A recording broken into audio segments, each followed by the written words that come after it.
ஜென்டில்மேனுடைய கதை முழுசாக எப்போ உங்களுக்கு தெரிஞ்சது? முதல் கட்டத்திலேயே உங்களுக்கு முழுசாக கதை? ஆமாம் சார், நான் சேர்ந்து ஒரு வாரத்திலேயே எனக்குன்னு கூப்பிட்டு உட்காந்துலாம் கதை சொல்லலை. நீங்கள் தெரிஞ்சுக்கிற என்னன்னா அது எழுதுற வேண்டிய காப்பி பண்ண வேண்டிய பொறுப்பை பர்சன்டேட்டுகளுக்கு உண்டு. ஸோ அந்த காப்பி பண்ணுறப்பே கொஞ்சம் கொஞ்சமாக அந்த கதையினுடைய வடிவம் எப்படிலாம் மாறிச்சு, முதல்ல அந்த கதை என்னவா இருந்துச்சு அப்படிங்கிற அந்த பேசிக்ஸ்லேருந்து அந்த கதையினுடைய வெவ்வேறு வடிவங்கள் என்னவா மாறுச்சுங்கிறது வந்து எனக்கு காப்பி பண்ணுறதுனால எனக்கு தெரிந்தது. த்ரூஅவுட் அந்த படத்தில் என்னென்ன வேலைகள் உங்களுக்கு இருந்தது ஜென்டில்மேனில்? சார், கிளாப் அடிக்கிறது என்னுடைய வேலை.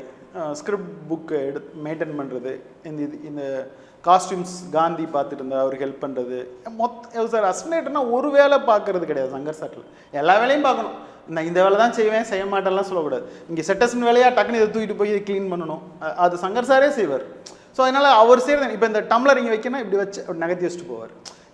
எனக்கு அவர் பார்க்குறப்ப பிடிக்கும். நான் போய் நகர்த்தி வச்சு வைப்பேன். பக்கத்தில் வந்து ஒரு தீப்பெட்டி வைக்கலாம், சிகரெட் வைக்கலாம் அப்படின்னு நினைப்பேன். அது ஒரு ஃபஸ்ட்டு ஷாட் வரும், கிச்சா வீடு காமிக்கிறப்ப அந்த கிச்சா அப்பளத்துலேருந்து அப்படியே போய் அந்த படிக்கட்டில் போய் ஏறும்.